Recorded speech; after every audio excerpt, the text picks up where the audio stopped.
1 Peter 3:9. Do not repay evil with evil or insult with insult. On the contrary, repay evil with blessing. Huwag suklian ng masama ang masama, at sa kabaligtaran pa nga, suklian ng mabuti ang masama. A kind answer. Isang mabait, maamong sagot. Panginoon, salamat dahil kayo ay laging mabait at maamo sa amin. Turuan niyo po kami, Panginoon, na maging katulad niyo. Sa sandaling ito, pakalinisin niyo po kami, paging dapating tumanggap ng inyong pagtuturo, pagtutuwid, pagtatama, at pagpapaliwanag. Payapain niyo po aming loob. Iwinawaksin namin ang mga alalahanin, mga pinoproblema, mga takot, at nais namin ituon ng pansin sa inyong mensahe. Akayin niyo po kami, turuan, at nasa ganun lalo kaming makapagbigay ng kaluwalhatian sa inyo at mas umayos ang buhay namin. Kayo po ang mangaral, kayo po ang siyang tinig na madinig namin. Dalangin namin ang lahat ng ito sa ngalan ng iyong anak na si Jesus. A kind answer. Kumusta naman? Meron na tayong binigyan ng kind answer? Nawa hindi baligtad na ang ating ibinigay ay unkind answer. Proverbs 15:1. A kind answer soothes angry feelings, but harsh words stir them up. Pag kami nagagalit sa iyo at mabait ang iyong sagot, maamo, malumanay, banayad, nawawala ang galit nung nagagalit o kaya ay nababawasan. Pero kung merong nagagalit sa iyo, nagsalita ng mataas ang tono, malakas ang boses, galit, at kuminsan ay may hapdi pa nadala ang kanyang salita, pag sinagot mo ng ganon ding galit, ganon ding angas, lalo siya nagagalit. Ano ang kakawian ng inyong usapan?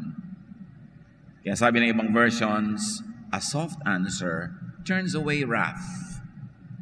Pag malambot ang iyong pananalita, hindi matigas, hindi masakit, nawawala ng lakas yung galit ng iyong kapwa. Sino ang kausap ng verse na ito? Yung bang galit o yung kinakagalit? Yung bang nagsasalita ng masakit o yung nasasaktan? The verse is addressed not to the angry person. Hindi sinabing, huwag kang magalit, huwag kang magsalita ng masama at masakit. Hindi siya ang kausap.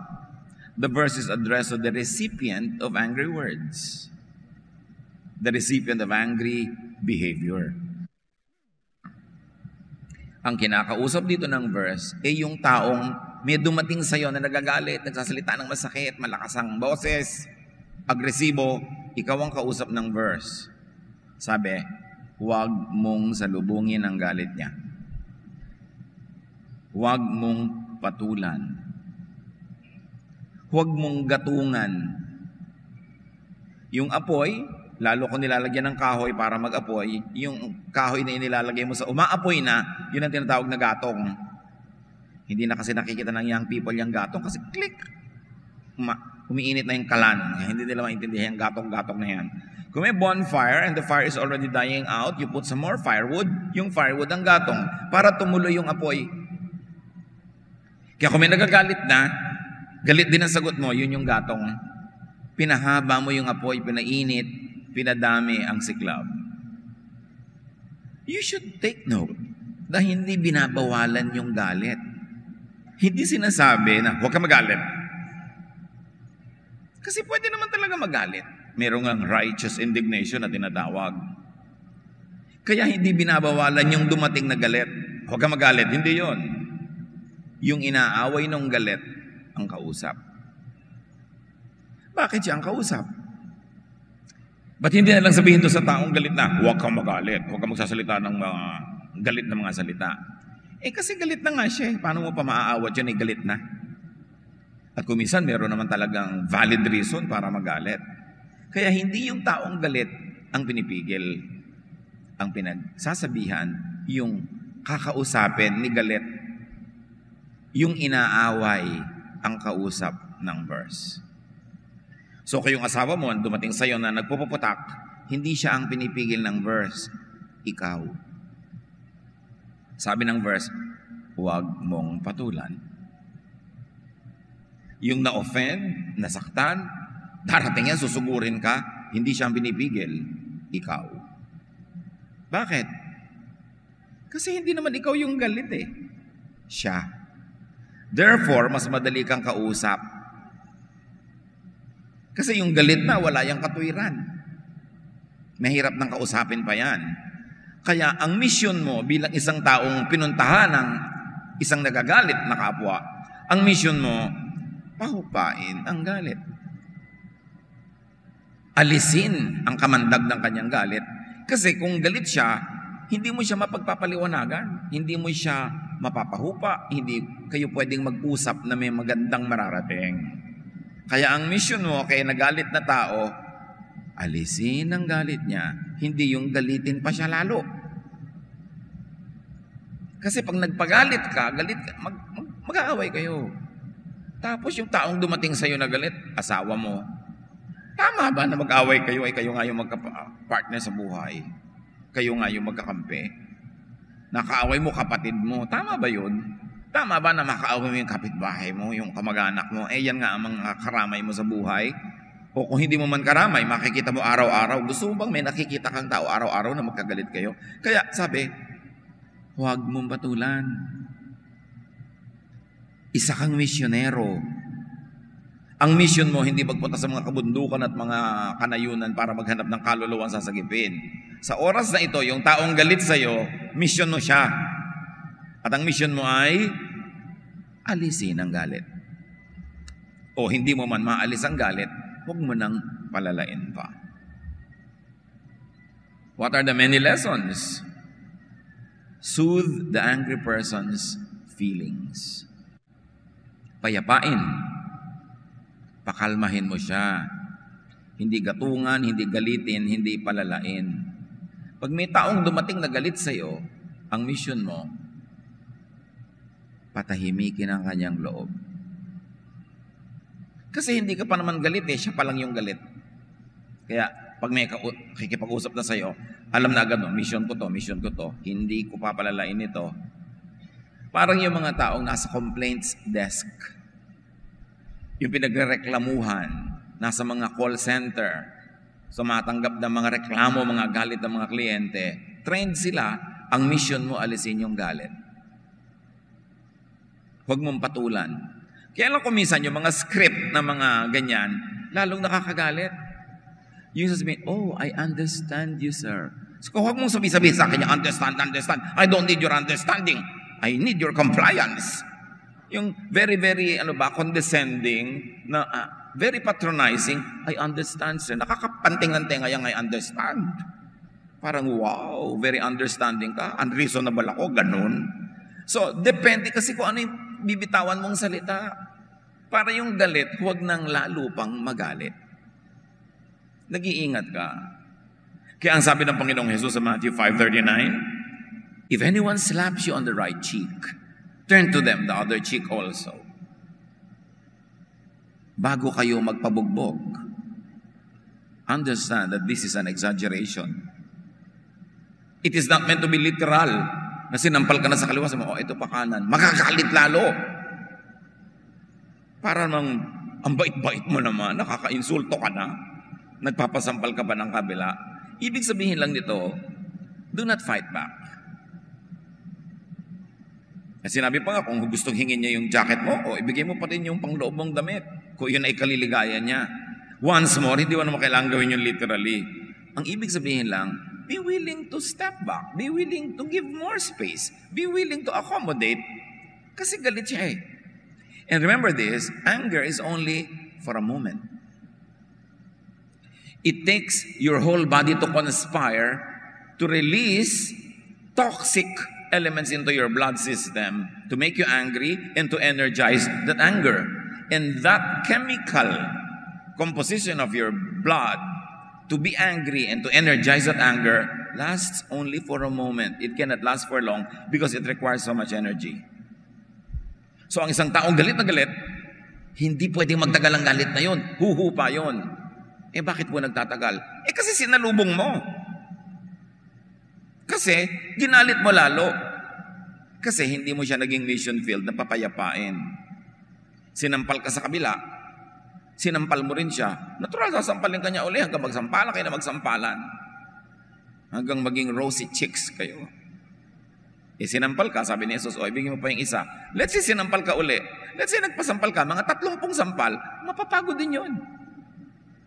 Titigil din siya habang hindi mo ginagalit. Sa tug of war, mga kapatid, hilahan ng lubid, di ba? Gusto niyang hilahin yung lubid patungo sa kanya, maagaw sa'yo. Gusto mong hilahin yung lubid patungo sa'yo para maagaw sa kanya, kaya ang tagal-tagal ng tug of war. Subukan mong paghila niya, nirelease mo yung lubid, tumba na siya. Game over. Nagagalit sa'yo, hindi ka nalang kumibo. Ano pang susunod niyan sasabihin? Kaya dumadami ang sinasabi niya kasi nangangatwiran ka. Magkano ka? Sabi sa'yo, sabi mo, doble mo. O di, wala nang katapos ng competition yan. Pero sinabi mo, magkano ka? Mura lang. Kayang-kaya mo. Ano pa susunod niya sasabihin? Kaya ka ini-insulto number 2 kasi ininsulto mo siya number 2. Pero pag ininsulto ka lang number 1, di ka na kumibo. Nag-number 2 pa rin siya kasi galit na galit. Ang number 3, titigil din. Pag meron kayong galit na taong lumapit sa inyo, huwag niyong patulan. Huhupa yun. Why? As I have said, because the chemical composition of an angry person lasts only for a while. It cannot be there for long. Kaya ang sabi ng iba, alam niyo na yun, di ba? If you are angry, count 3. If you're very angry, count 10. Kasi pag galit na galit ka na, gusto mo siyang sampalin. Pero sabi mo, teka muna. 1, 2, 3. Siguro hindi mo na gustong sampalin. Wala na yung energy mo eh.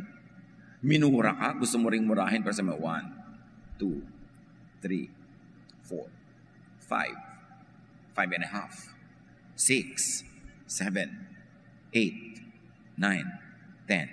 Tell me kung galit pa rin kayo after 10. Konting-konti na lang matitira noon. At saka hindi lang yon, baka nakaalis na siya. Tapos ang labanan. Pero pag binangga-bangga mo yung nambabangga sa'yo, walang katapusan kasi iiral yung pride niya. And this ministry of taking away the wind from their sail, taking away the energy from their anger, is very especially for people who are close to you. For people you love. For people who love you. Alam mo, mahal ka ng taong ito. 5 taon ka lang nga niyang minamahal. Galit lang siya ngayon. Sisirain mo ang lahat. Palampasin mo lang. Kasi yung taong to, na-earnan niya yung right na pagpasensyahan mo. Sa dami na nang nagawang mabuti sa'yo. Kakalimutan mo na lahat yun dahil lang na-offend ka sa galit niya. Palampasin. Pero hindi sinasabing ipatalo ang buong pangangatwiran. Bukas na. Pag malamig ng ulo niya, tsaka mo i-present ang kaso mo. Ang iyong argumento, ang iyong pangangatwiran, ang iyong pagtatanggol sa sarili na agad-agad niya sinalakay. You can delay that. You can do that, yes. Pero sabi sa Bible, for everything there is season and a time for every matter under heaven. And a time to discuss a problem or somebody's complaint or unhappiness is not when that person is at the height, peak, and climax of her anger. It should be for later. Mas effective yun. Mas tatalab. Ang dalawang taong nag-aaway, nagsisigawan, walang nakikinig, kundi kapitbahay. Si A nakikipagkagalit kay B, si B nakikipagkagalit kay A. Pag nagsasalita si A, hindi nakikinig si B. Pag nagsasalita si B, hindi nakikinig si A. Palakasan sila ng boses pero wala namang nakikinig, so walang tinatablan. Ang nakikinig, mga chismosa. Alam na yung detalye ng pinag-uusapan nyo. Kaya lalong nagiging disadvantageous ang ganong klaseng pag-aaway.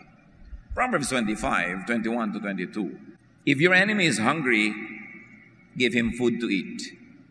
If he is thirsty, give him water to drink. In doing this, you will heap burning coals on his head, and the Lord will reward you. Yung burning coals na yun, mahabang kwento, ang ibig sabihin lang nun, maaalis mo yung galit niya. Nung araw kasi, wala namang lighter, walang posporo, so every house keeps the stove burning a little bit, para pag kailangan nila ng apoy, meron sila agad na umaapoy, nakukuha na ng apoy. Ngayon, yung mga iba, nauubos talaga yung apoy nila, nauubos yung oil, nauubos yung gatong ng kanilang kalan, pupunta sila sa kapitbahay, hihingi sila ng konting baga, konting apoy na pwede nilang magamit pampasimula ng apoy sa bahay nila. And usually, inilalagay yun sa mga palayok, sunong-sunong ng mga nanghingi ng apoy, kaya yun yung you will heap burning coals on their heads. Hindi mo sila gagawing bibingka. Hindi ka maghihiganti na susunugin mo kanilang anit. Ibig sabihin lang, ibinigay mo ang gusto. Therefore, magiging tahimik ang inyong labanan. Ang pinag-uusapan dito, enemy ha. If your enemy is hungry, give him food to eat. If your enemy is angry, soothe his feeling. Paano pa ko yung taong pinag-uusapan ni asawa mo, nanay mo, kapatid mo? Di lalo na bigyan mo ng something to eat. Lalo na tanggalin mo yung galit for the sake of your relationship. Kung sa enemy nga, extreme na yon. Gagawa ka pa ng mabuti, doon pa ba naman sa taong sangkot sa buhay mo? Hindi ka gagawa ng mabuti. So ang misyon, tandaan nyo, alisin ang galit niya. Not by condescension, but by genuine kindness. Unawain mo agad. Ano kaya ang nangyari? Ba't siya galit? Nasaktan ba yung kanyang ego? Yung feelings niya? Meron bang mahalaga sa kanya na nasira, nawala? Dahil sa kapabayaan ko? May nagawa ba akong mali na nakadamage ng ginagawa niya sa buhay? Unawain niyo agad kung saan nanggagaling yung galit ng tao. At pahinain ang lakas ng galit niya. Hindi para kayo manalo, kundi para huwag nang lumala ang galit at ang mailigtas yung inyong relasyon. 1 Corinthians 4:12, when we are cursed, we bless. That's the only way to stop the cursing. Change the cycle. Because once somebody curses and you curse back, you begin a cycle of cursing that will never stop. Once somebody is angry and you return that anger with another anger, you begin a cycle of anger. And then you get trapped in that cycle and you don't know how to get out of it. So reverse the cycle by changing the elements of the equation. Galit siya, huwag kang magalit. Nang curse siya, mang-bless ka. Para yung gustong puntahan ng kanyang negative energy, hindi marating. Kasi babaligtarin mo eh. Yun ang trabaho ng mga anak ng Diyos. The way to soothe the other person's angry feelings is by responding with kind words or action. Galit na galit siya. Tapos bigla mo hinainan ng merienda o tubig o anuman, huwag ka lang masyadong malapit dahil baka ibuhos sa iyo yung kape. Pero naghain ka na ganon, ibig sabihin nun, peace. Peace man. Yung ganon, yung huwag tayo mag-away. Ibig sabihin nun, ayoko mag-away tayo.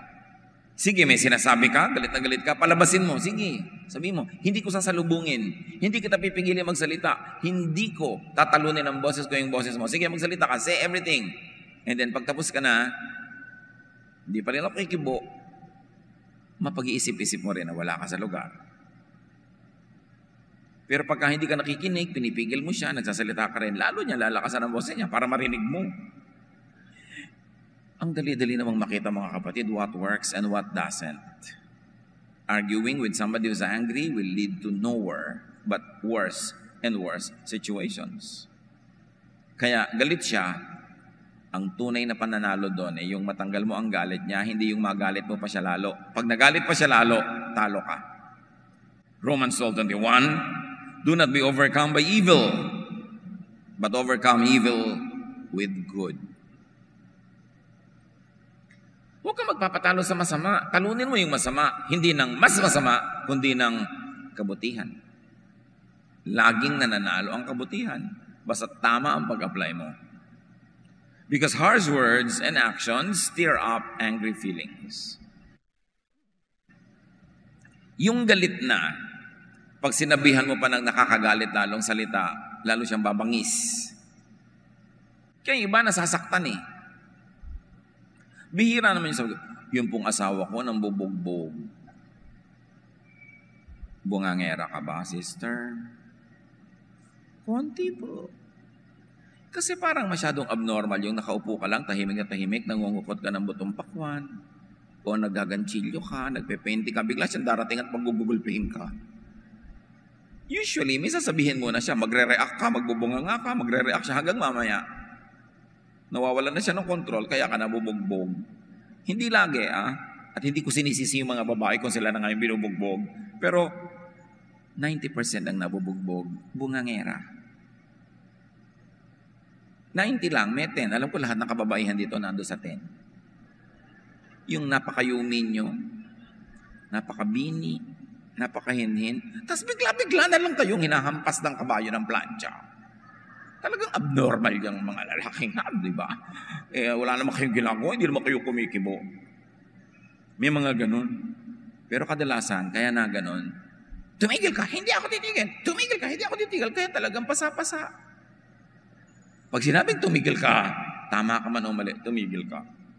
Bukas ka na rumesbak. Pag tahimik siya.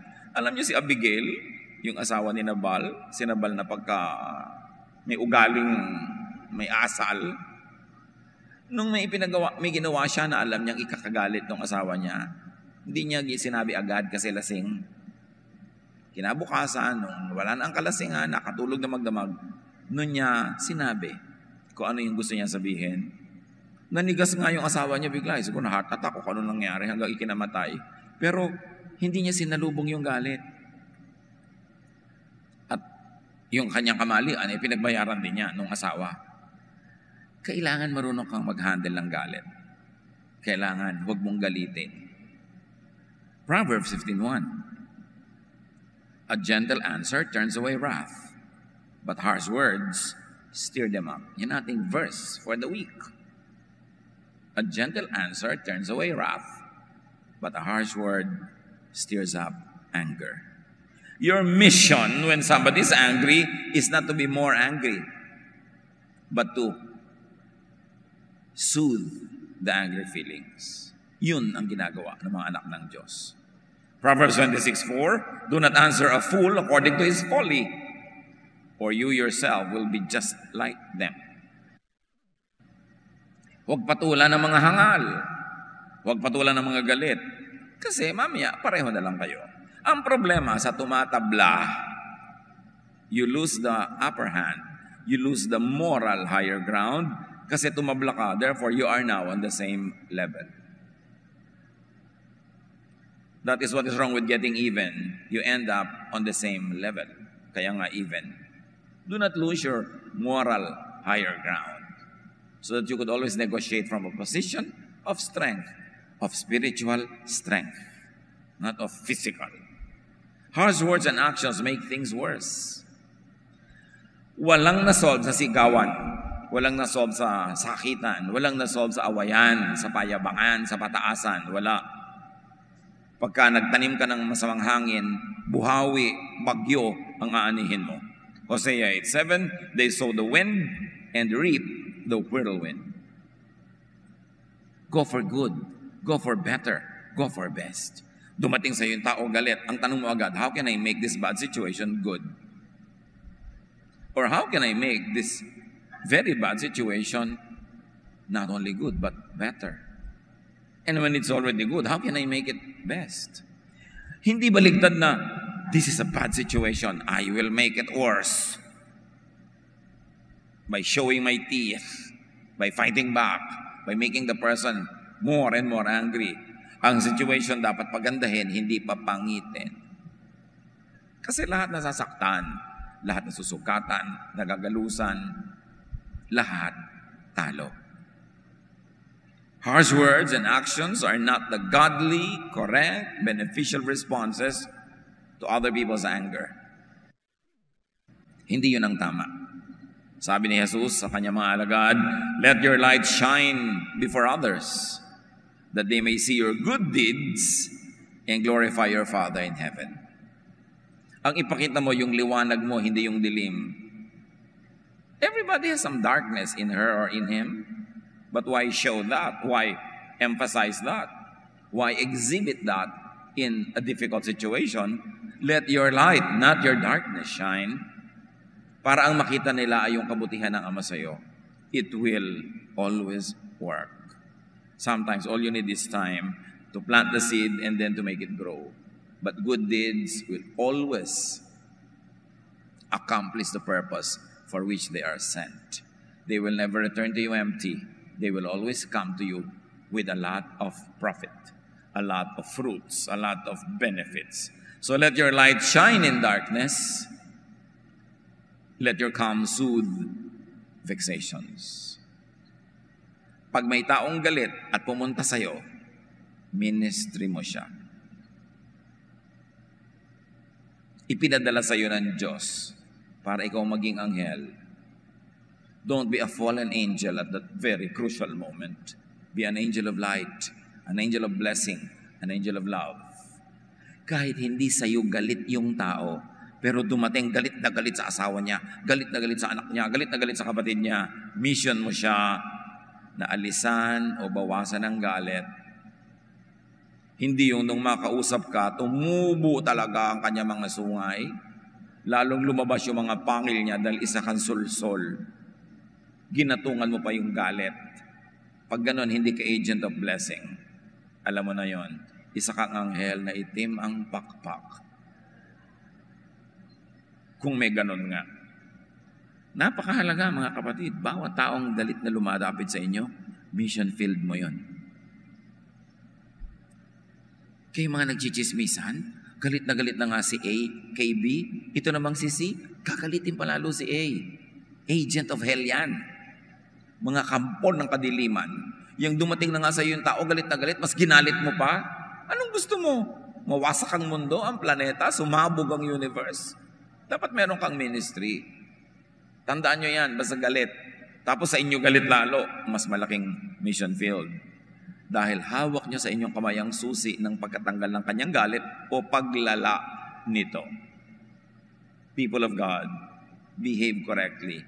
Hindi tayo ipinapatalo, hindi tayo ipinapalugi ng Diyos. Tinuturuan tayo ng ganitong behavior kasi yun ang winning behavior.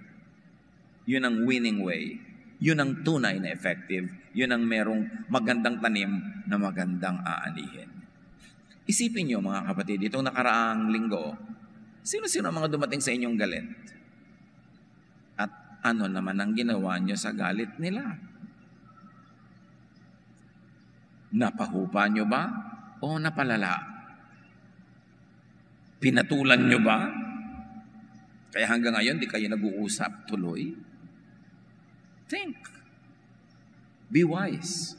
Do not keep repeating our own mistakes or the mistakes of many people surrounding us because evil for evil never works. Overcome evil with good. 1 Peter 3:9. Do not repay evil with evil or insult with insult. On the contrary, repay evil with blessing. Because for this you were called so that you may inherit a blessing. Huwag mong susuklian ng masama ang masama. Yung panglalait sa iyo, huwag mong balikan ng panglalait din. Yung galit, huwag mo salubungin ng galit. Sa kabaligtaran pa nga, suklian mo ng mabuti ang masama. Yan daw ang ating misyon at yan din ang magbibigay sa atin ng napakaraming pagpapala na nagmumula sa langit. So right now, bow before the Lord and think of the people who come to you angry.